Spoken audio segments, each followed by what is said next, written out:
ڕوونکردنەوەیەک لە کەناڵی NRTەوە لەسەر لێدوانەکانی وەزارەتی سامانە سروشتیەکان پاش ئەوەی کەناڵی NRT بۆ یەکەم جار کۆمەڵێک زانیاری بڵاو کردەوە لەسەر داتا و ئاماری هەناردەی نەوتی هەرێم لە گشت کێڵگەکانەوە. وەزارەتی سامانە سروشتیەکان دوای 2 ڕۆژ لە بڵاوکردنەوەی راپۆرتەکەی NRT هەستاوە بە بڵاوکردنەوەی ڕوونکردنەوەیەک. بۆیە بە پێویستمان زانی وەک کەناڵی NRT ئەم خاڵانە ڕوون بکەینەوە بۆ هاوڵاتیانی هەرێمی کوردستان. یەکەم، پێمان سەیرە وەزارەتێکی وەک وەزارەتی سامانە سروشتیەکان کە بانگەشەی ئەوە دەکات کەسانی پسپۆڕ و شارەزا و بەتوانایتیایە و چەندین جار خودی وەزیر باسی لەوە کردووە کە لە دەرەوەی وڵات بووە و کەسێکی زۆر شارەزایە لە بواری نەوت و ئیدارەدانی وەزارەتەکە. ئەوە بەم زمانە و لە پاش تێپەڕبوونی 48 کاتژمێر بەسەر بڵاوکردنەوەی راپۆرتەکەی NRT و بەم ئێوارەی پێنجشەممەیە کە دەوامی فەرمینیە ڕوونکردنەوە دەدات بە زمانێک کە زیاتر جنێ و وشەی نەشیاوی تایە وەک لە زانیاری و داتا. دووەم، NRT داوا لە بەڕێزان لە حکوومەتی هەرێم و خودی بارزانی دەکات کە بە شەخصی ئاگاداری مەلەفی نەوتە کە لە بری جنێودان و قسەی ناشرین بە کەناڵێک کە تەنها راپۆرتێکی ڕۆژنامەوانی بڵاو کردوێتەوە ئەوە بۆ هاوڵاتیانی ڕوون بکاتەوە کە چی لەو نەوتە دێت کە ڕۆژانە تەنها بەپێی ئامارەکانی بازگە سنووریەکان 840 تەنکەر نەوت ئاودیوی ئێران و تورکیا دەکرێت کە نزیکەی 230,000 بەرمیل نەوتە و مانگانە بەهاکەی دەگاتە 200 میلیۆن دۆلار. و بۆچی لە راپۆرتەکانی مانگانەی وەزارەتی سامانە سروشتیەکان هیچ ئاماژەیەکی پێنادرێت و ڕوون ناکرێتەوە کە پارەی ئەم نەوتە دەدرێت بە کێ و چی لێ دێت. سێم،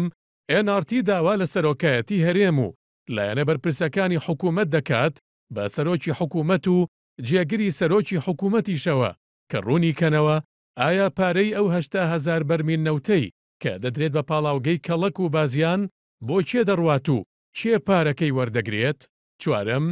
NRT داوا لە وەزارەتی سامانە سروشتیەکان و سەرۆکایەتی هەرێم و سەرۆکی حکوومەت و جێگرەکەی دەکات کە لە بری جنێودان و بەکارهێنانی وشەی نەشیاو ئەوا لە بەرچاو هەموو هاوڵاتیانی هەرێمی کوردستانەوە ڕێ بدەن کە کامیرای NRT و تیمی ڕۆژنامەوانی NRT کە ماوەی 3 مانگە لێکۆڵینەوە لە داهاتی نەوت و ئاستی بەرەمهێنانی نەوت دەکەن سەردانی کێڵگەکانی خوڕماڵا، تاوکێ، تەقتەق، هاڤانە،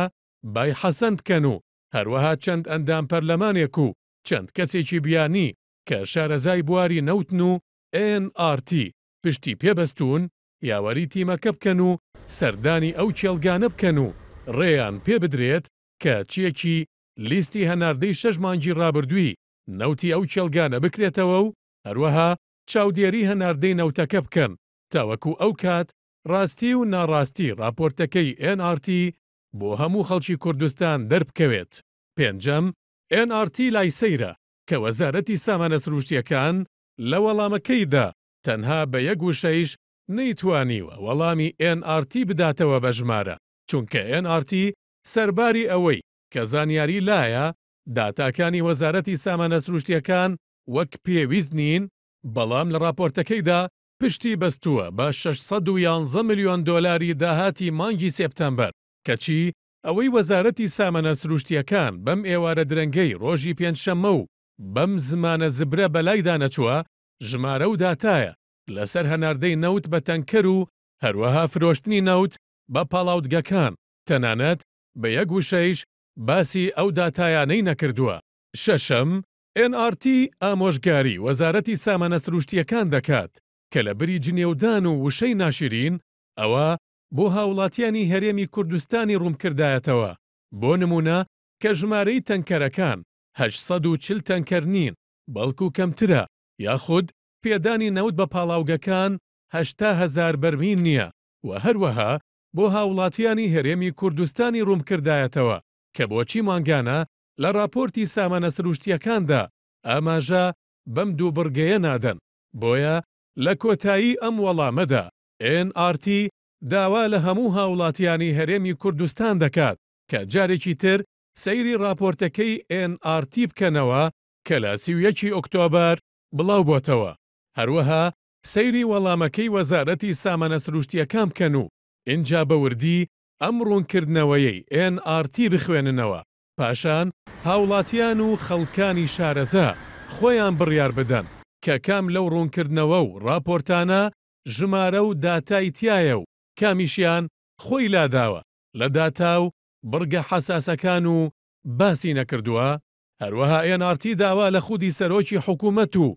جێگرەکەی دەکات کە لە بری وەڵام و وەڵامکاری و جنێودان ئەوە دەرگای کێڵگەکان و تۆماری لیستی هەناردەی ڕۆژانە بکاتەوە بۆ ئەندام پەرلەمان و ڕۆژنامەنووسان تا بە چاوی خۆیان بڕی هەناردەی نەوتی هەرێم ببینن و ئەگەر حکوومەت نەیتوانی ئەم کارە بکات ئەوە دیارە شتێک هەیە کە دەیەوێت بیشارێتەوە و نەگاتە دەست هاوڵاتیان. بۆیە NRT ناچار دەبێت پەنا ببات بۆ خەڵکانی بیانی و سەرچاوەی بیانی و ڕێگای تری چاودێری نەوتی هەرێم تاوەکو زانیاری ڕاست